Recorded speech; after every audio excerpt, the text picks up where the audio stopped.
মানে আমি এটা আপনারা কখনো বুঝাইতে পারুন না যে এই অভিব্যক্তিটা কোন লেভেলের।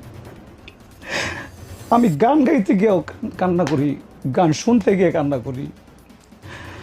যখন দেখি কমেন্ট বক্সে কমেন্টের সবাই বলতেছে হাদি ভাই, প্রথম গানটা যখন আমরা করছি হাদি তুই ফিরে আয়, তখন ভাবছি তুই ফিরে আসবে। আমি আর জিয়া ভাই কথা কইতাম আর কান্না করতাম যে আইব, আইতে আমগো ভাই আইব, কিন্তু আইলো না। দিন শেষে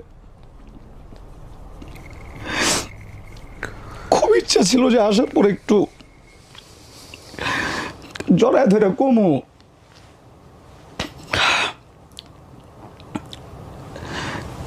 কইতে পারি নাই। কিন্তু যে আগুনটা জ্বালায় দিয়ে গেছে, এই আগুন আমার কখনোই ছিল না।